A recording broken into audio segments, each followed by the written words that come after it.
Praise Lord. ദൈവനാമത്തിന് മഹത്വമുണ്ടായിരിക്കട്ടെ. വീണ്ടും നമുക്ക് ഒരുമിച്ച് കൂടിവരുവാൻ ദൈവം നൽകിയ കൃപയ്ക്കായി സ്തോത്രം ചെയ്യുന്നു. കുറച്ച് ആഴ്ചകൾക്ക് ശേഷം പാസ്റ്ററുമായി ഒരുമിച്ച് ഇങ്ങനെ ഒരു കൂട്ടായ്മ നൽകിയതിനായി ദൈവത്തെ സ്തുതിക്കുന്നു. കൂടി വന്നിരിക്കുന്ന എല്ലാ ദൈവമക്കളെയും ഓർത്ത് ക്രിസ്തുയേശുവിൽ വന്ദനം ചൊല്ലുന്നു, ദൈവത്തെ സ്തുതിക്കുന്നു. നമ്മൾ ഈ ദിവസങ്ങളിൽ പഠിച്ചുകൊണ്ടിരുന്ന വചനങ്ങൾ ഗിരിപ്രഭാഷണ അതിനകത്തെ ഭാഗ്യാവസ്ഥകളെക്കുറിച്ചാണ് നമ്മൾ പഠിച്ചുകൊണ്ടിരുന്നത്. ഓരോ പോർഷനും അല്ലെങ്കിൽ ഓരോ ഭാഗ്യാവസ്ഥയ്ക്കും അതിൻ്റേതായ ആഴത്തിലുള്ള പ്രാധാന്യമുണ്ട് എന്ന് കഴിഞ്ഞ ദിവസങ്ങളിലൊക്കെയും നമ്മൾക്ക് മനസ്സിലാകുവാൻ ദൈവം നൽകിയ വലിയ കൃപയ്ക്കായി ദൈവത്തെ സ്തുതിക്കുന്നു. കാരണം യേശുവിൻ്റെ കാഴ്ചപ്പാടിൽ ഒരു യഥാർത്ഥമായി ഒരു ബുദ്ധിയുള്ള മനുഷ്യനായിട്ട് പാറമേൽ അടിസ്ഥാനമിട്ട് പണിയുന്ന വ്യക്തി എന്ന് പറയുന്നത് മത്തായി സുവിശേഷം 7-ാം അധ്യായത്തിൽ യേശു നമ്മളെ പഠിപ്പിച്ചത് ഓർപ്പിച്ചത് ഈ പറഞ്ഞ ഭാഗ്യാവസ്ഥ ഗിരിപ്രഭാഷണമൊക്കെ പറഞ്ഞതിന് ശേഷം പറയുകയാണ്, എൻ്റെ ഈ വചനങ്ങളെ കേട്ട് അനുസരിച്ച് അത് ചെയ്യുന്നവനെല്ലാം ബുദ്ധിയുള്ള മനുഷ്യന് തുല്യനായിരിക്കും.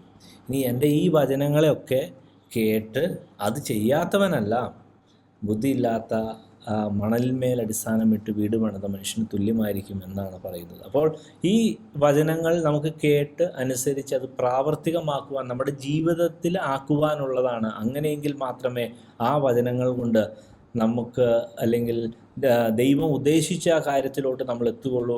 അത് യഥാർത്ഥമായി അത് നമുക്ക് പ്രായോഗികമായി തന്നെ ചെയ്യാൻ പറ്റുന്ന വചനങ്ങൾ തന്നെയാണ് യേശു നമ്മളെ പഠിപ്പിച്ചിരിക്കുന്നത്. ഹല്ലേലൂയ. കഴിഞ്ഞ ആഴ്ചക്കാലം നമ്മൾ പഠിച്ചത് നീതിക്ക് വിശന്ന് ദാഹിക്കുന്നവർ ഭാഗ്യവാന്മാർ, അവർക്ക് തൃപ്തി വരും എന്നുള്ള കാര്യത്തിലാണ്. ഹല്ലേലൂയ. അപ്പോൾ നമ്മൾ അതിനകത്തെ ആ ഡീറ്റെയിൽസ് നമ്മൾ കണ്ടായിരുന്നു. എന്തുകൊണ്ടാണ് അങ്ങനെ, അതായത് നീതിക്ക് വിശന്ന് ദാഹിക്കുക എന്ന് പറയുന്ന ആ ഒരു പ്രയോഗം എന്താണ്, അല്ലെങ്കിൽ അത്ര അത്യാവശ്യം എന്താണ് എന്നൊക്കെ കഴിഞ്ഞ ആഴ്ചക്കാലം നമ്മളത് ഡീറ്റെയിൽ ആയിട്ട് തന്നെ നമ്മൾ എടുത്തായിരുന്നു. ഹല്ലേലൂയ. ഇന്ന് നമുക്ക് പഠിക്കാനുള്ളത് കരുണയുള്ളവർ ഭാഗ്യവാന്മാർ, അവർക്ക് കരുണ ലഭിക്കും. ഹല്ലേലൂയ. നമ്മളറിയാം, നമ്മൾ ഇപ്പോൾ ഗ്രേസ് പീരീഡിലാണ്. ഓൾറെഡി ദൈവം നമ്മളോട് കരുണ കാണിക്കുന്നുണ്ട്. പിന്നെ എന്തിനാ നമ്മുടെ ഭാഗത്തുനിന്നൊരു കരുണ, അല്ലെങ്കിൽ എന്തുകൊണ്ടാണ് യേശു ഇങ്ങനെ ഒരു കാര്യം നമ്മളെ പഠിപ്പിച്ചത്, പറഞ്ഞു തന്നത് എന്ന് സ്വാഭാവികമായും എനിക്കും സംശയം ഉണ്ടായിരുന്നു. ഞാനും ദൈവത്തോട് ചോദിച്ചായിരുന്നു. കാരണം നമുക്കറിയാമല്ലോ, പഴയ നിയമകാലമല്ല, ഇത് പുതിയ നിയമകാലമാണ്. അപ്പം ബൈ ഡീഫാൾട്ടായിട്ട് നമുക്ക് കരുണ നമുക്ക് എക്സ്പെക്റ്റ് ചെയ്യാം, അല്ലെങ്കിൽ കരുണ ഉണ്ട്. പക്ഷെ ഇവിടെ അങ്ങനെയല്ല പറയുന്നത്. നമുക്ക് കരുണ ലഭിക്കണമെങ്കിൽ നമ്മൾ കരുണ കാണിക്കണം എന്നുള്ള രീതിയിലാണ് അതിൻ്റെ കാര്യങ്ങളുടെ പോക്ക്. കരുണയുള്ളവർ ഭാഗ്യവാന്മാർ, അവർക്ക് കരുണ ലഭിക്കും. അപ്പോൾ നമ്മൾ കരുണ കാണിച്ചില്ലെങ്കിലോ, അതിനകത്ത് എഴുതിയിരിക്കുന്ന രീതി അനുസരിച്ച് കരുണ ലഭിക്കണമെന്ന് ഉറപ്പൊന്നുമില്ല. അപ്പോൾ ആ ഒരു കൺസെപ്റ്റ് വളരെ ഇമ്പോർട്ടൻ്റായ ഒരു നമ്മുടെ തന്നെ ലൈഫിന് നമ്മൾ കരുണ കാണിക്കുന്ന ശരിക്കും പറഞ്ഞാൽ നമുക്ക് വേണ്ടിയാണ്, നമ്മുടെ ഔദാര്യമൊന്നുമല്ല. നമുക്ക് കരുണ ലഭിക്കണമെങ്കിൽ, ദൈവത്തിൽ നിന്ന് കരുണ ലഭിക്കണമെങ്കിൽ നമ്മൾ കരുണ കാണിച്ചേ പറ്റൂ. നമ്മൾ ആരോടെങ്കിലും കരുണ കാണിക്കാതിരിക്കുകയാണെങ്കിൽ അത് നമ്മളോട് തന്നെ ചെയ്യുന്ന ഏറ്റവും വലിയ ഒരു ദ്രോഹമായിരിക്കും, അല്ലെങ്കിൽ ഒരു വലിയൊരു ചതിയായിരിക്കും. കാരണം നമ്മളറിയും, നമ്മൾ ചിലപ്പോൾ ഒരുപക്ഷെ അവരോടുള്ള ബുദ്ധിമുട്ട് കൊണ്ടായിരിക്കും കരുണ കാണിക്കാത്തത്. പക്ഷേ അതിങ്ങനെ ബുമറാങ് പോലെ തിരിച്ച് നമ്മുടെ അടുത്തോട്ട് തന്നെ വരാനുള്ള ചാൻസാണ് വളരെ കൂടുതൽ. പിന്നീടും ഈ വേദഭാഗങ്ങളിൽ വിധിക്കുന്ന കാര്യത്തെക്കുറിച്ചൊക്കെ നമുക്ക് കാണാൻ സാധിക്കും. വിധിക്കപ്പെടാതിരിക്കേണ്ടതിന് വിധിക്കരുത്. അപ്പോൾ യേശു പറഞ്ഞ ഏറ്റവും നല്ല നമ്മുടെ ഒരു സേഫായിട്ടുള്ളൊരു അപ്രോച്ചാണ്, വേറെ ആർക്കും വേണ്ടിയല്ല, നമുക്ക് വേണ്ടി കരുണയുടെ ഒരു ആറ്റിറ്റ്യൂഡ് നമ്മൾ പൊസസ് ചെയ്യുവാണെങ്കിൽ ഏറ്റവും ഗുണം നമുക്കായിരിക്കും, മറ്റുള്ളവർക്കല്ല. ആക്ച്വലി അവർക്ക് വേണമെങ്കിൽ അവർ കരുണ കാണിക്കട്ടെ, പക്ഷെ നമുക്ക് സേഫായിട്ട് മുന്നോട്ട് പോകണമെങ്കിൽ കരുണ കാണിക്കുക എന്നുള്ളതാണ് ഏറ്റവും ബുദ്ധിപരമായ കാര്യം. നമുക്ക് അതിനെക്കുറിച്ച് അല്ലെങ്കിൽ ആ ഒരു കാര്യത്തെക്കുറിച്ച് ചില കാര്യങ്ങൾ പഴയ നിയമത്തിൽ നിന്ന് നമുക്ക് നോക്കാം. അപ്പോൾ കുറച്ചുകൂടെ കാര്യങ്ങൾ വ്യക്തമായി മനസ്സിലാകണമെങ്കിൽ, കാരണം ദൈവത്തിന് മാറ്റമൊന്നുമില്ല. പഴയ നിയമത്തിലെ ദൈവം പുതിയ നിയമത്തിലെ ദൈവത്തിന് മാറ്റമൊന്നുമില്ല. ദൈവം തന്നെയാണ്. അതിന് ആദിയുമില്ല അന്തവുമില്ല. ദൈവത്തിൻ്റെ ആറ്റിറ്റ്യൂഡിനും ഒരു മാറ്റവുമില്ല. അതിൻ്റെ ഏറ്റവും വലിയൊരു ഉദാഹരണമാണ് ഈ യോബിൻ്റെ ഒരു പ്രസ്താവനയുണ്ട്. ഞാൻ ഒരു കന്യകയെ നോക്കുന്നത് എങ്ങനെ. യോബ് എഴുതിയ അല്ലെങ്കിൽ യോബിൻ്റെ ആ പുസ്തകത്തിൻ്റെ അല്ലെങ്കിൽ ആ കാലഘട്ടത്തിനെ അനുസരിച്ച് നോക്കുകയാണെങ്കിൽ ആ സമയത്ത് ഡെഫിനറ്റ്ലി മോശയുടെ ന്യായപ്രമാണം ഇംപ്ലിമെൻറ്റഡ് അല്ല. ഓക്കെ, അപ്പോൾ വ്യഭിചാരത്തിൻ്റെ അല്ലെങ്കിൽ അതുപോലത്തെ കാര്യങ്ങൾ, കുറ്റങ്ങൾ പഴയ നിയമത്തിൻ്റെ സിസ്റ്റം അനുസരിച്ചിട്ട് പോലും പറയാത്തൊരു കാര്യമാണ് ഈ യോബ് പരിശുദ്ധാത്മാവിനാൽ ഡയറക്റ്റ് ചെയ്ത് പഴയ നിയമത്തിൽ എഴുതി വച്ചിരിക്കുന്നത്. അതായത് മോശയുടെ ന്യായപ്രമാണത്തിൽ പോലും ഇല്ല, യേശു വന്നിട്ട് ഇംപ്ലിമെൻ്റ് ചെയ്തൊരു കാര്യമാണ് യോബ് അന്നേ എഴുതി വെച്ചേക്കണേ. അതായത് ഒരു ലസ്റ്റോടെ ഒരു സ്ത്രീയെ നോക്കുന്നത് വ്യഭിചാരത്തിന് ഈക്വലാണ്. അപ്പോൾ അത് യേശു നമ്മളെ പഠിപ്പിച്ചൊരു സിസ്റ്റം. അപ്പോൾ ഞാൻ ഈ ദൈവത്തിൻ്റെ അല്ലെങ്കിൽ പരിശുദ്ധാത്മാവിൻ്റെ സിസ്റ്റത്തിന് മാറ്റമില്ല എന്ന് പ്രൂവ് ചെയ്യാൻ വേണ്ടി പറഞ്ഞു എന്നേ ഉള്ളൂ. യോബിൻ്റെ സമയത്ത് ഈ യോബ് അവിടെ എഴുതി വെച്ചേക്കുന്നു അങ്ങനെ. അപ്പോൾ ശരിക്കും പറഞ്ഞാൽ അങ്ങനെ നോക്കിയാൽ വല്ല കുഴപ്പമുണ്ടോ? അപ്പോൾ ന്യായപ്രമാണത്തിൻ്റെ കേസിൽ വെച്ചിട്ട് പോലും ഒരു കുഴപ്പമില്ല. പക്ഷേ പരിശുദ്ധാത്മാവിൻ്റെ സിസ്റ്റത്തിൽ കുഴപ്പമുണ്ട്. കാരണം ദൈവമേകൻ, ആ ദൈവത്തിൻ്റെ സിസ്റ്റം ഒന്നാ. അത് അന്നും അതെ, ഇന്നും അതെ, എപ്പോഴും അതെ. ഹല്ലേലൂയ. പലപ്പോഴും നമ്മുടെ അതിനകത്ത് എഴുതിയേക്കുന്നത് പോലെ നമ്മുടെ ഹൃദയകാഠിന്യ നിമിത്തമാണ് ചില കാര്യങ്ങളൊക്കെ ദൈവം പറഞ്ഞതും ചില കാര്യങ്ങളൊക്കെ ഒരു ലോ പോലെ ആക്കി വെച്ചിരിക്കുന്നത്. പക്ഷെ ദൈവത്തിൻ്റെ ഒരു സിസ്റ്റമുണ്ട്, പരിശുദ്ധാത്മാവിൻ്റെ ഒരു രീതിയുണ്ട്. അത് എപ്പോഴും അങ്ങനെയൊക്കെ തന്നെയാണ്. ഹല്ലേലൂയ. അപ്പോൾ ആ ഒരു ആറ്റിറ്റ്യൂഡിൽ അല്ലെങ്കിൽ ആ ഒരു കൺസെപ്റ്റിൽ വേണം ഈ കരുണയുടെ കാര്യത്തെക്കുറിച്ച് നമ്മൾ പഠിക്കുവാനും നമ്മൾ എടുക്കുവാനും. അത് ആ ഒരു നിലവാരത്തിലാണെങ്കിൽ അത് അനുഗ്രഹമായി തീരുകയും ചെയ്യും. ഹല്ലേലൂയ. നമ്മൾ കഴിഞ്ഞ ആഴ്ചകളിലൊക്കെയും ഈ പറഞ്ഞ ഓരോ ഭാഗ്യാവസ്ഥയ്ക്കും ഓരോരോ ആഴ്ചകൾ നമ്മൾ മാറ്റിവെച്ചാണ് പോയത്. കാരണം അത്രയും ഉണ്ട്. ഇപ്പം ഞാൻ തന്നെ വിശ്വസിക്കുന്നു, ഞാൻ തന്നെ മനസ്സിലാക്കുന്നു, ഈ പോർഷൻസ് ഇപ്പം നമ്മൾ ഒരു ആഴ്ച അല്ലെങ്കിൽ ഫുൾ എടുത്തിട്ട് പോലും എല്ലാ ആശയവും കൺവേ ചെയ്തു എന്ന് ഞാൻ തന്നെ കരുതുന്നില്ല. കാരണം ഇതേ പോർഷൻസ് തന്നെ എൻ്റെ യൂട്യൂബ് ചാനലിൽ നോക്കിയാൽ ഞാൻ വേറെ രീതിയിൽ ഓരോ സെക്ഷൻ്റെ എക്സ്പ്ലനേഷൻ വേറെ രീതിയിലും കൊടുത്തിരിക്കുന്ന അത് കാണാൻ പറ്റും. അതായത് ഞാനിത് വേറെ എടുത്തിട്ടുണ്ട്. ഈ വേറൊരു കൂട്ടായ്മയ്ക്ക് ഞാനത് എടുത്തിട്ടുണ്ട്. അതും യൂട്യൂബിൽ കിടപ്പുണ്ട്. പക്ഷേ ആ ഓരോ ടോപ്പിക്ക് ഞാൻ റിപ്പീറ്റ് ചെയ്യുകയല്ല ചെയ്തത്. ഇപ്പോൾ നമ്മൾ ഈ ഗ്രീൻ പാർക്ക് സർവേയിൽ അല്ലെങ്കിൽ നമ്മുടെ ഈ ബൈബിൾ സ്റ്റഡിയിൽ നമ്മൾ പറയാത്ത കാര്യങ്ങളാണ് മറ്റതിനകത്ത് കൂടുതലും പറഞ്ഞിരിക്കുന്നത്. അതായത് ഞാൻ പറഞ്ഞു വന്നതിൻ്റെ ആശയം, ഈ പറയുന്ന ഓരോ ഭാഗ്യാവസ്ഥയുടെയും ആശയങ്ങൾ, അതിൻ്റെ ആഴങ്ങൾ ഒത്തിരിയാണ്, വളരെയധികമാണ്. നമ്മൾ ദൈവത്തിൻ്റെ സന്നിധിയിൽ കൂടുതൽ ഇരിക്കുകയും കൂടുതൽ ദൈവത്തിൻ്റെ സന്നിധിയിൽ ദൈവമേ ഇതിൻ്റെ കൂടുതൽ ആഴങ്ങൾ എന്നെ ബോധ്യപ്പെടുത്തണമേ എന്ന് നമ്മൾ പ്രാർത്ഥിക്കുമ്പോൾ ദൈവം വീണ്ടും വീണ്ടും അതിൻ്റെ ആഴങ്ങൾ കൂടുതലായി തുറന്നു തരികയും നമുക്കതിൽ നിന്ന് കോരിയെടുക്കുകയും ചെയ്യാം. ഹല്ലേലൂയ. അപ്പോൾ അതാണ് വചനത്തിൻ്റെ സിസ്റ്റം. വചനം അതങ്ങനെയാണ് പോകുന്നത്. ഹല്ലേലൂയ. ഇപ്പോൾ നമുക്ക് ഈ കരുണയുടെ കാര്യത്തെക്കുറിച്ച് നമുക്ക് അത് ചിന്തിക്കുന്നതിന് വേണ്ടി നമുക്ക് പഴയ നിയമത്തിലെ സംഖ്യാപുസ്തകത്തിലോട്ടൊന്ന് പോകാം. സംഖ്യാപുസ്തകം 17-ാം അധ്യായം നമുക്ക് ഒന്ന് ഓടിച്ചു നോക്കാം. കാരണം കരുണയുടെ ചില ഒരു ആശയങ്ങൾ ഇതൊക്കെയും നമ്മൾ വ്യക്തമായി ആശയപരമായി മനസ്സിലാക്കി നമ്മുടെ ജീവിതത്തിൽ പ്രാക്ടീസ് ചെയ്യേണ്ട വേദഭാഗങ്ങളാണ് നമ്മൾ ഈ ദിവസങ്ങളിൽ പഠിച്ചുകൊണ്ടിരിക്കുന്നത്. ഞാൻ 17-ാം അധ്യായം ഒന്ന് ഓടിച്ചു വായിക്കുന്നു.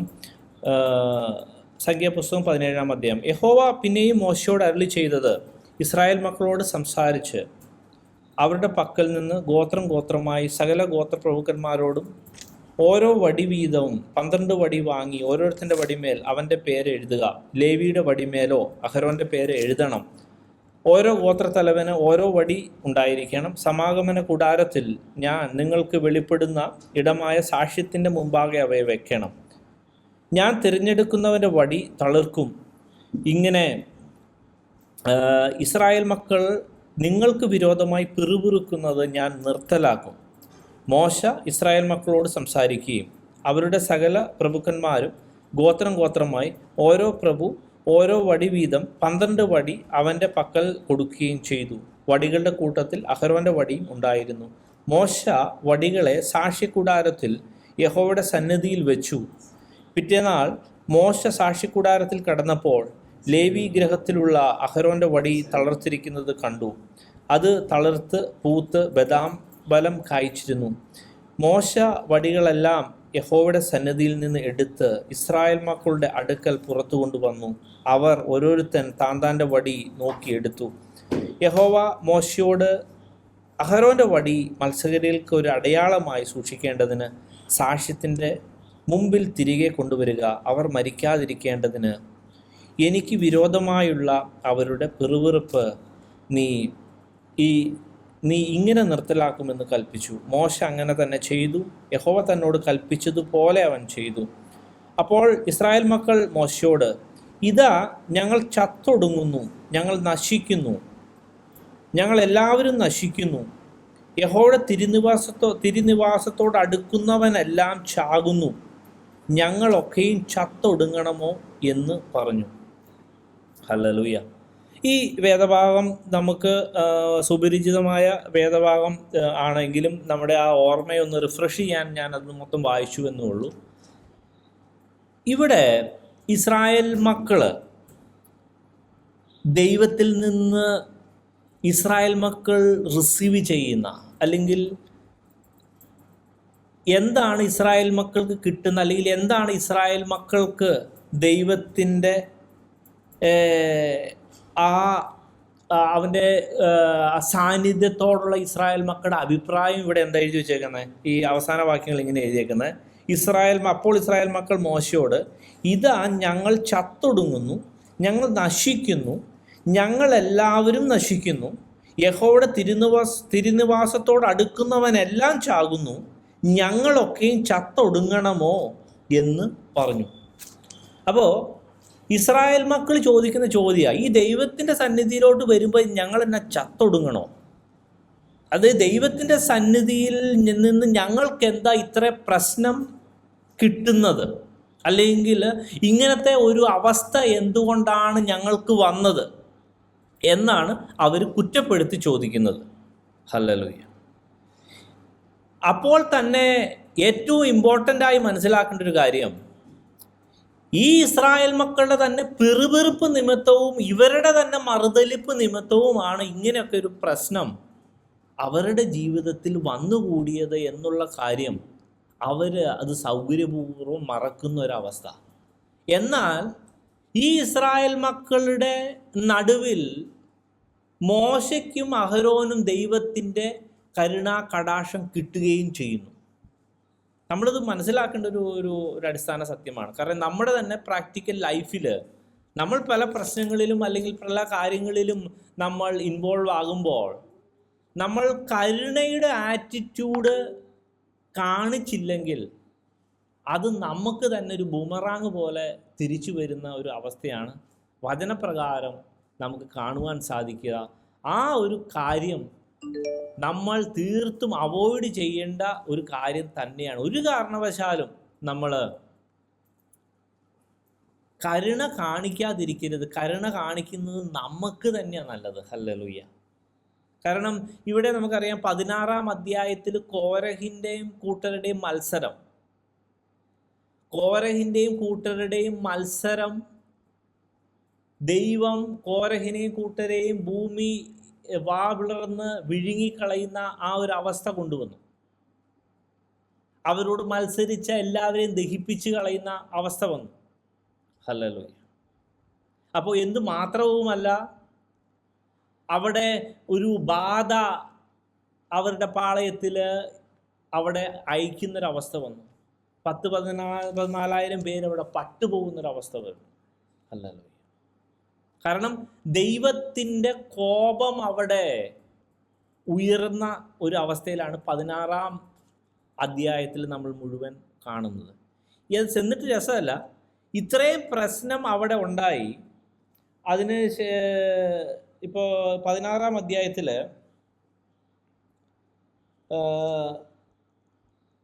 41-ാം വാക്യം മുതൽ താഴോട്ട് വായിക്കുമ്പോൾ, പിറ്റേന്നാൾ ഇസ്രായേൽ മക്കളുടെ സഭയെല്ലാം മോശയ്ക്കും അഹരോനും വിരോധമായി പിറുപിറുത്തു.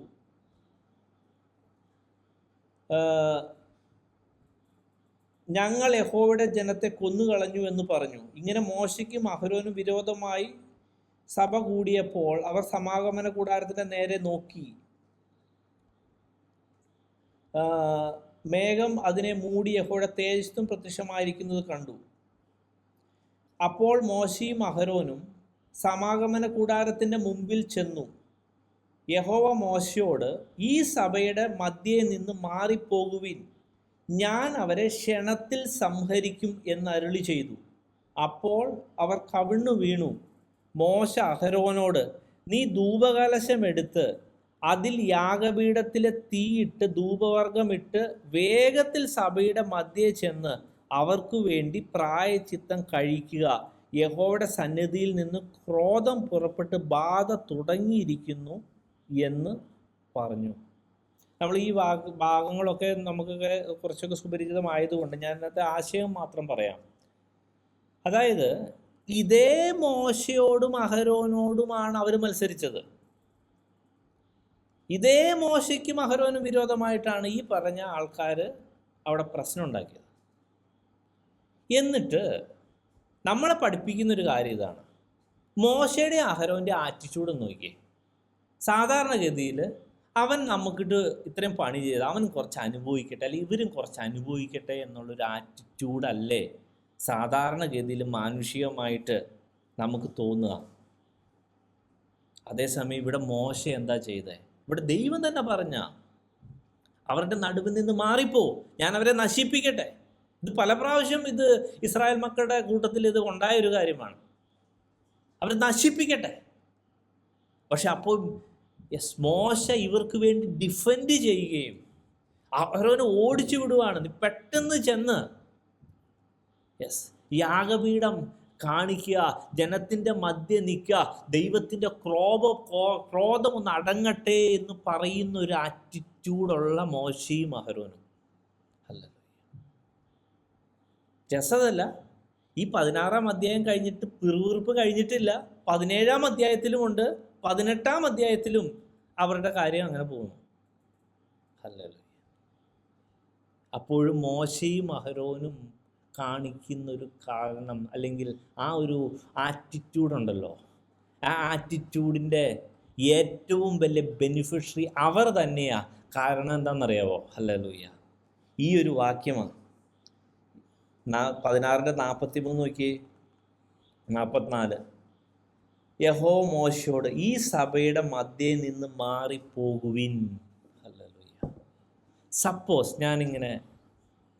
നമ്മൾ ചിന്തിക്കുക, ഈ ഇസ്രായേൽ മക്കൾ, ഈ ജനം ഞങ്ങൾക്ക് ഇത്രയും ബുദ്ധിമുട്ട് വരുത്തിയ ആൾക്കാരാണ്, അവർ കുറച്ച് അനുഭവിക്കട്ടെ എന്ന് മോശയും അഹരോനും ഒന്ന് ചിന്തിച്ചായിരുന്നെങ്കിൽ ദൈവത്തിൻ്റെ ഭാഗത്ത് നിന്ന് ഈ വാക്യം നമ്മൾ കാണുമോ? ഹല്ലേലൂയ. മോശയോടും അഹരോനോടും ഒരു കാര്യവും ചോദിക്കാതെ മൊത്തം ഒരു പക്ഷെ കൺസ്യൂം ചെയ്തേനെ. ഹല്ലേലൂയ. ശ്രദ്ധിക്കേണ്ട ഒരു വലിയ കാര്യമല്ലേ അത്? നമ്മളെ പഠിപ്പിക്കുന്ന ഒരു വലിയ കാര്യമല്ലേ? പലപ്പോഴും ഓരോ കാര്യം വരുമ്പോൾ അവനും കുറച്ച് അനുഭവിക്കട്ടെ, അല്ലെങ്കിൽ അത് അങ്ങനെ ആയിരിക്കട്ടെ. പ്രിയ ദൈവമക്കളെ, ദൈവം നമ്മളെ പഠിപ്പിക്കുന്ന ആ കരുണയുടെ സിസ്റ്റം, നമ്മൾ കരുണ കാണിക്കുകയാണ് ഏറ്റവും ഭേദം. ശരിയാണ്, അവർ നമുക്കെതിരായിട്ട് തന്നെ പ്രവർത്തിച്ചത്, അവർ നമ്മളെ വളരെയധികം ബുദ്ധിമുട്ടിച്ചതും ദോഷം ചെയ്ത വ്യക്തികൾ തന്നെയാണ്. പക്ഷേ ഞാനൊരു ദൈവ പൈതലാ, ഞാൻ ഹല്ലേലൂയ ദൈവത്തിൻ്റെ ഒരു മകനാണ്. എൻ്റെ ആറ്റിറ്റ്യൂഡ് വേറെയാണ്. യേശു എന്നെ പഠിപ്പിച്ചത് കരുണ കാണിക്കാനാണ്. അതുകൊണ്ട് എനിക്ക് കരുണ കാണിച്ചേ പറ്റുമെന്ന് പറഞ്ഞ് ഹല്ലേലൂയ അവരോട് ക്ഷമിക്കണമേ ദൈവമേ, അവരോട് കനിവ് തോന്നണമേ ദൈവമേ എന്ന് പറയുമ്പോൾ ഹല്ലേലൂയ ശരിക്കും പറഞ്ഞാൽ നമുക്കും നമ്മുടെ കുടുംബത്തിന്, നമ്മുടെ സമൂഹത്തിന് അത് ചെയ്യുന്ന നന്മ ദൈവത്തിൻ്റെ ഭാഗത്തുനിന്ന് നോക്കുമ്പോൾ അത് നമ്മളെ പ്രിസർവ് ചെയ്യുന്ന, പ്രൊട്ടക്റ്റ് ചെയ്യുന്ന ആ വലിയ ആ ബെനിഫിറ്റ് ഉണ്ടല്ലോ, അത് വളരെ വലുതാണ്. ഹല്ലേലൂയ. പലപ്പോഴും അടിക്ക് അടി, അല്ലെങ്കിൽ എന്തെങ്കിലും ഒരു പ്രശ്നം കഴിഞ്ഞിട്ട് പലപ്പോഴും ആ എഫേസ്യ ലേഖനം 5-ാം അധ്യായമൊക്കെ നമ്മൾ ചേർത്ത് വായിക്കുമ്പോൾ നമ്മൾ പലപ്പോഴും ദോഷത്തിന് പകരം ദോഷം ചെയ്യുന്നൊരവസ്ഥയാണെങ്കിലുണ്ടല്ലോ, നമ്മൾ ചെയ്യുന്നത് വലിയ മണ്ടത്തരാണ്. ഹല്ലേലൂയ. വേറെ ആർക്കും വേണ്ടിയല്ല, നമുക്ക് വേണ്ടിയാണ്. നമ്മൾ പക്ഷെ ഒന്ന് കരുണ കാണിച്ചു നോക്ക്, ക്ഷമ കാണിച്ചു നോക്ക്. ഹല്ലേലൂയ. ദൈവം ആ കാര്യത്തിൽ ഇറങ്ങി വന്ന് ഞാൻ ഞെട്ടിപ്പോയൊരു കേസാണ്. ഇപ്പോൾ ദൈവം എന്നോട് ഇങ്ങനെ ആലോചന അല്ലെങ്കിൽ ആശയങ്ങൾ വികസിച്ച് തന്നപ്പോൾ പറയുന്ന, സപ്പോസ് ഈ മോശയും അഹരോനും അങ്ങനെ നിന്നില്ലായിരുന്നെങ്കിലോ, കൺസ്യൂം എല്ലാം പരിപാടി നിർത്തി, അല്ലെങ്കിൽ വേറെ എന്തെങ്കിലും സിസ്റ്റം ദൈവം ഉണ്ടാക്കിന്, വേറെ ആരെങ്കിലും ജാതികളെ ഒരു പക്ഷേ ദൈവത്തിന് എന്താ കഴിയില്ലാത്തത് പലപ്പോഴും മോശയോട് തന്നെ പറയുകയും ചെയ്തതാണ്. പക്ഷെ മോശ അവിടെ ഒക്കെ ഇടിവിൽ നിന്ന് കരുണ കാണിച്ചൊരു മോശ. പലപ്പോഴും റിപ്പീറ്റഡ്ലി നമ്മളൊക്കെ പറയും മോശ ദേഷ്യപ്പെട്ടു, പക്ഷെ ആ ഒരു അവസ്ഥയിൽ കൂടെ നമ്മളൊന്ന് ഇമാജിൻ ചെയ്ത് നോക്കിയാൽ മോശ പോയ ആ പ്രഷർ, ആ ഒരു അവസ്ഥ, ആ ഒരു ഒറ്റപ്പെടൽ, ആ ഒരു വലിയ, അതായത് മോശ ദൈവത്തിൻ്റെ വാക്ക് മാത്രം നോക്കി മോശ നിൽക്കുന്നു. മോശ പ്രത്യേകിച്ച് ഇവൻ അഹരോ വേറെ ആരും കൂട്ടില്ല. മോശയ്ക്ക് ആകപ്പാടുള്ള ബലം എന്ന് പറഞ്ഞ് ദൈവം പറഞ്ഞ ചില വാക്കുകൾ മാത്രമാണ്. ഈ പറഞ്ഞ ലക്ഷക്കണക്കിന് ജനങ്ങൾ, ആ വ്യക്തി അല്ലെങ്കിൽ ദൈവത്തിൻ്റെതായ ഓഫ്കോഴ്സ് ആ സിസ്റ്റവും പവറും ദൈവത്തിൻ്റെ അത്ഭുതവും ഒക്കെയുണ്ട്. എങ്കിലും ഈ ലക്ഷക്കണക്കിന് പേരുന്ന ആൾക്കാരുടെ ആ പിറുപിറുപ്പും മത്സരവും ശാഠ്യഭാവവും അവരുടെ ആത്മീയത ഇല്ലാത്ത അവസ്ഥയിലും അവരെ മുന്നോട്ട് നടത്തുക എന്നുള്ള വലിയ ആ ഒരു ഭഗീരഥ പ്രയത്നം മോശ ചെയ്ത സമയത്ത് ഹല്ലേലൂയ ദേഷ്യപ്പെട്ടില്ലെങ്കിൽ അത്ഭുതമുള്ളൂ. ഹല്ലേലൂയ. വളരെ ടഫായിട്ടുള്ള ഹല്ലേലൂയ. അതുകൊണ്ട് ഹല്ലേലൂയ നമ്മളെ ഏറ്റവും ഇമ്പോർട്ടൻ്റായി പഠിപ്പിക്കുന്ന ഒരു കാര്യമെന്ന് പറയുന്നത് ഹല്ലേലൂയ നമ്മൾ കരുണ കാണിച്ചാൽ അത് നമുക്ക് ഏറ്റവും നല്ലത്. ഹല്ലേലൂയ. കാരണം ഹല്ലേലൂയ ദൈവത്തിന് ഹല്ലേലൂയ നമ്മളങ്ങനെ കരുണ കാണിച്ചിട്ടുണ്ടെങ്കിൽ പലപ്പോഴും അത് വളരെ ടഫായിട്ടുള്ളൊരു കാര്യമാണ്. കാരണം ആരെങ്കിലും നമ്മളോട് എതിർക്കുമ്പോൾ, ആരെങ്കിലും നമ്മളോട് അറിഞ്ഞുകൊണ്ട് മനഃപൂർവ്വം ദ്രോഹം ചെയ്യുമ്പോൾ അവരോട് കരുണ കാണിക്കുന്നൊരു ആറ്റിറ്റ്യൂഡ് അത് നമ്മൾ കിട്ടണമെങ്കിൽ നമ്മൾ ദൈവത്തിൻ്റെ സന്നിധിയിൽ യഥാർത്ഥമായി ഇരുന്ന് പ്രാർത്ഥിച്ച്, ദൈവമേ എനിക്ക് അങ്ങ് ഇത് പഠിപ്പിച്ചു, അങ്ങയുടെ സിസ്റ്റം ഇതാണ്, എനിക്ക് ആ ഒരു കരുണയുടെ ആറ്റിറ്റ്യൂഡ്, കരുണയുടെ ആ ഒരു യഥാർത്ഥമായ ആ ഒരു ആറ്റിറ്റ്യൂഡ് തരണമേ എന്ന് നമുക്ക് ആത്മാർത്ഥമായി പ്രാർത്ഥിക്കാം. ഹല്ലേലൂയ. നമുക്ക് ഈ ഗലാത്യ ലേഖനം 5-ാം അധ്യായത്തിൽ ആ ഫ്രൂട്ട് ഓഫ് സ്പിരിറ്റിൻ്റെ ലിസ്റ്റിങ്ങിൽ പെടുന്ന അവിടെയും ദയ, മേഴ്സി എന്നുള്ള വാക്ക് നമ്മൾ ഇംഗ്ലീഷിലോ അല്ലെങ്കിൽ മലയാളത്തിലൊക്കെ കാണും.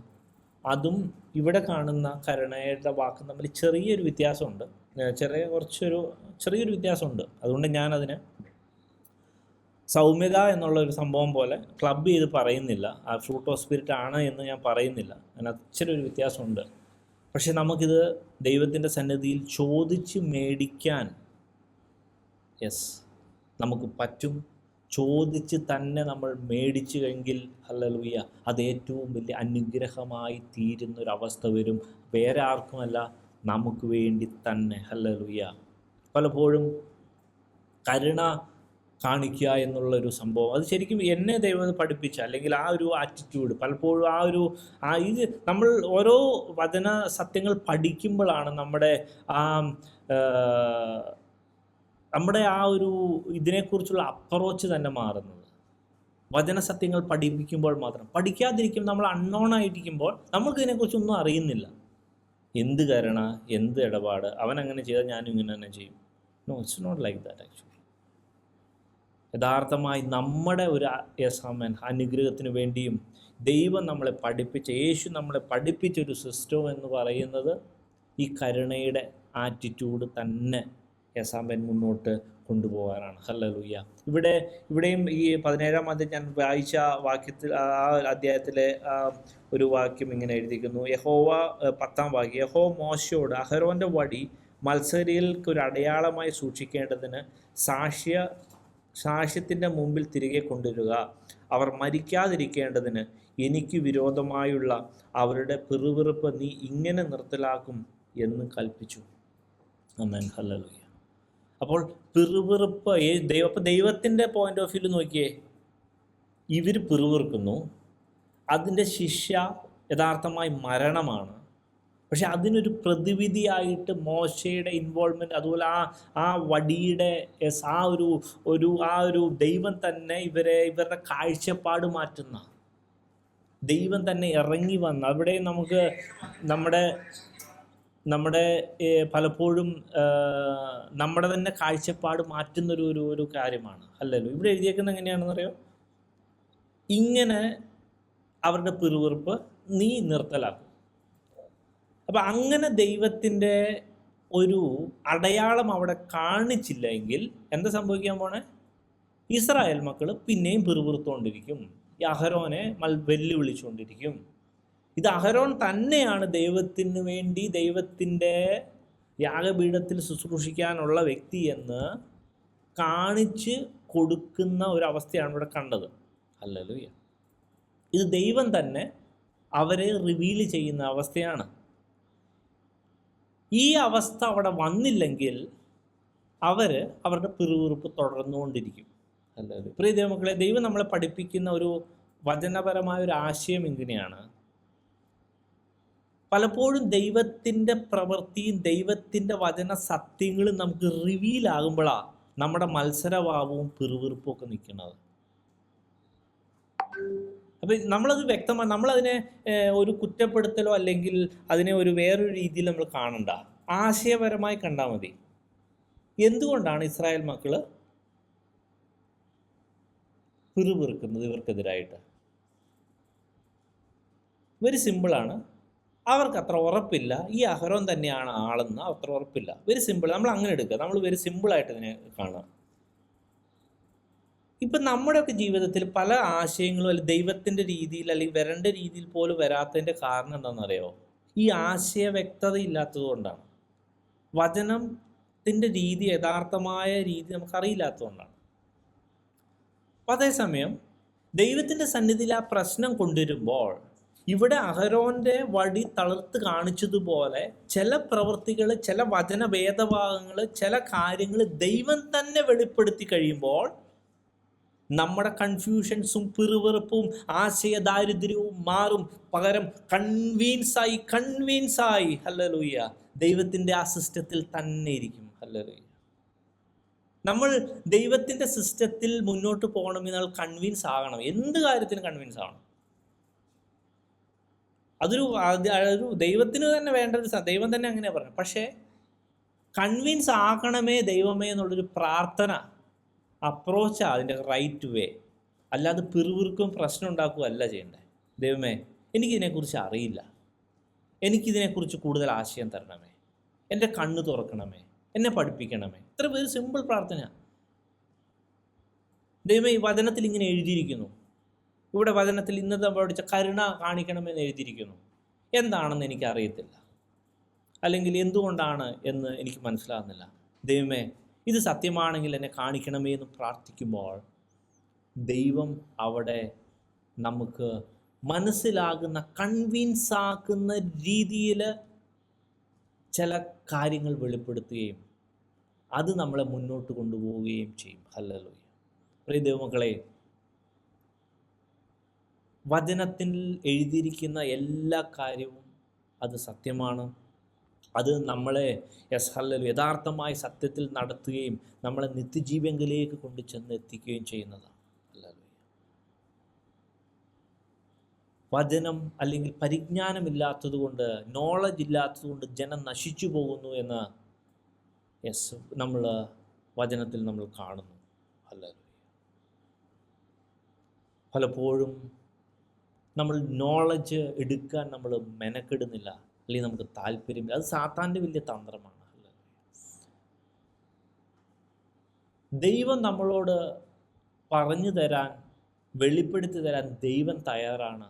ദൈവത്തിൻ്റെ സന്നിധിയിൽ ആത്മാർത്ഥമായി ചോദിച്ചാൽ മതി. ഒരിക്കലും ഇടിച്ചു കയറ്റി ദൈവം തരും എന്നല്ലെങ്കിൽ സാത്താൻ്റെ സിസ്റ്റം ദൈവം എടുക്കുമെന്ന് വിചാരിക്കില്ല. സാത്താനാണെങ്കിൽ ഇടിച്ചു കയറ്റി കള്ളം വരണ പോലെ വന്ന് അവൻ ഇല്ലാത്ത വാതിലുണ്ടാക്കി അവൻ കയറി വന്ന് അവൻ നമ്മുടെ ഉള്ളിൽ കയറാൻ നോക്കും. പക്ഷെ ദൈവത്തിൻ്റെ സിസ്റ്റമാണെങ്കിൽ നമ്മൾ തുറന്ന്, ദൈവമേ എന്നോട് സംസാരിക്കണമേ, എന്നെ സത്യത്തിൽ നടത്തണമേ. ദാവീദിൻ്റെ ഓരോ പ്രാർത്ഥനയുണ്ടല്ലോ, ആ 25-ാം സങ്കീർത്തനത്തിലൊക്കെ, എൻ്റെ സത്യത്തിൽ എന്നെ നടത്തി പഠിപ്പിക്കണമേ. ഭയങ്കര ഭയങ്കര പവർഫുൾ പ്രാർത്ഥനയാണ്. ഈ ഒരു പ്രാർത്ഥന എൻ്റെ ജീവിതത്തിൽ ഒത്തിരി വ്യത്യാസം വരുത്തിയൊരു സാധനമാണ്. ദൈവമേ അങ്ങയുടെ സത്യത്തിൽ എന്നെ നടത്തി എന്നെ പഠിപ്പിക്കുകയും ചെയ്യണമേ. സത്യത്തിൽ നടത്താൻ മാത്രം പോരാ, കാരണം ഈ പഠിപ്പീരില്ലെങ്കിൽ, കൺവീൻസ് ആയില്ലെങ്കിൽ നമ്മൾ ആരും സത്യത്തിൽ നടക്കാൻ പോകുന്നില്ല. എന്തിനു ഞാൻ സത്യത്തിൽ നടക്കണം, അല്ലെങ്കിൽ എന്തിന് ഈ ഒരു പർട്ടിക്കുലർ രീതി ഞാൻ അഡോപ്റ്റ് ചെയ്യണം? പക്ഷേ വൺസ് പഠിച്ചു കഴിഞ്ഞാൽ, വൺസ് അത് റിവീലായി കഴിഞ്ഞാൽ, അല്ലെങ്കിൽ ഇവിടെ ഇസ്രായേൽ മക്കൾക്ക് ഉറപ്പാക്കിയതുപോലെ അഹരോനാണ് ഈ ആളെന്ന് ദൈവം ഉറപ്പാക്കിയതുപോലെ ഓരോ കാര്യങ്ങളെക്കുറിച്ചും ഒരു ഉറപ്പ് നമുക്ക് ലഭിച്ചാൽ പലപ്പോഴും നമ്മുടെ മത്സരഭാവവും പിറുപിറുപ്പും പ്രശ്നവും മാറി നമ്മൾ കുറച്ചുകൂടെ ദൈവത്തിനെ പോലെ, ദൈവത്തിൻ്റെ ആ ഒരു ആറ്റിറ്റ്യൂഡ് നമ്മൾ കൂടുതൽ നമ്മുടെ ജീവിതത്തിൽ നമ്മൾ കാണിക്കുകയും അതനുസരിച്ച് മുന്നോട്ട് പോവുകയും ചെയ്യും. ഹല്ലേലൂയ. കാരണം ഈ വേദഭാഗങ്ങളിലൊക്കെയും ഹല്ലേലൂയ നമ്മൾ കാണുന്ന ഒരു വലിയൊരു കാര്യം എന്ന് പറയുന്നത്, ആമേൻ, വചനം നമ്മൾ കൂടുതൽ പഠിക്കുക, ഓപ്പണായിട്ട് തന്നെ നമ്മൾ പഠിക്കുക. മനസ്സിലായില്ലെങ്കിൽ, അല്ലെങ്കിൽ ഇത് വ്യക്തമായില്ലെങ്കിൽ ദൈവത്തോട് തന്നെ ചോദിക്കുക, ദൈവമേ എന്നെ ഈ വചനം പഠിപ്പിക്കണമേ, എനിക്ക് മനസ്സിലാകണമേ. ആ നമ്മുടെ പ്രാർത്ഥന ആത്മാർത്ഥതയുള്ളതാണെങ്കിൽ ദൈവം ഉറപ്പായിട്ട് അത് മനസ്സിലാകും, എങ്ങനെയെങ്കിലും മനസ്സിലാക്കി തരും. അല്ലല്ലോ, കാരണം ദൈവം പോലും എക്സ്പെക്റ്റ് ചെയ്യുന്നില്ല നിങ്ങൾ വെറുതെ ബ്ലൈൻഡ്ലി കൺവിൻസ് ആകാതെ അങ്ങ് ഫോളോ ചെയ്യണമെന്ന് ദൈവം പോലും എക്സ്പെക്റ്റ് ചെയ്യുന്നില്ല. നമ്മൾ ദൈവത്തോട് ചോദിച്ചു കൊള്ളുവീൻ എന്നാണ് പറയുന്നത്. ഹല്ലേലൂയ. യെസ്, ദൈവത്തിൻ്റെ മക്കളെക്കുറിച്ചും ദൈവത്തിൻ്റെ പ്രവൃത്തികളെക്കുറിച്ചും ചോദിച്ചു കൊള്ളുവീന്നാണ് യെശയ്യാപ്രവചനത്തിൽ നമ്മൾ കാണുന്നത്. വരാനുള്ള കാര്യത്തെക്കുറിച്ച് ചോദിച്ചു കൊള്ളുക, മക്കളെക്കുറിച്ച് ദൈവത്തിൻ്റെ പ്ലാൻ ചോദിച്ചു കൊള്ളുക. ഹല്ലേലൂയ. ഡെഫിനറ്റ്ലി ദൈവം അത് വെളിപ്പെടുത്തുകയും നമ്മളെ കൺവിൻസ് ചെയ്യുകയും ചെയ്യും. ഹല്ലേലൂയ. അങ്ങനെ നമ്മൾ ക്രിസ്ത്യ ജീവിതത്തിൽ ഉറച്ച് നമ്മൾ മുന്നോട്ട് പോവുകയും ചെയ്യും. ഹല്ലേലൂയ. Yes, hallelujah. ഈ ഒരു കരുണയുടെ കേസ് പ്രത്യേകം ശ്രദ്ധിച്ചോ. ഹല്ലേലൂയ. നമ്മുടെ തന്നെ നന്മയ്ക്ക് വേണ്ടി, യെസ്, ഹല്ലേലൂയ, നമ്മൾ ആ കരുണയുടെ ആറ്റിറ്റ്യൂഡ് നമ്മൾ കാണിക്കേണ്ടത് അത്യാവശ്യമാണ്. കാരണം ഹല്ലേലൂയ, ദൈവം നമ്മളെ പ്രിസർവ് ചെയ്യും. മറ്റുള്ള മനുഷ്യരുടെ ആ ഒരു കോപത്തിൽ പാത്രമാകാതെ നമ്മൾ സെക്യൂർ ആവണമെങ്കിൽ, നമ്മുടെ സ്റ്റാൻഡ് ഫേമായിരിക്കണമെങ്കിൽ നമ്മൾ കരുണ കാണിച്ചാൽ ദൈവത്തിന് നമ്മളെ ഉപേക്ഷിക്കാൻ പറ്റില്ല.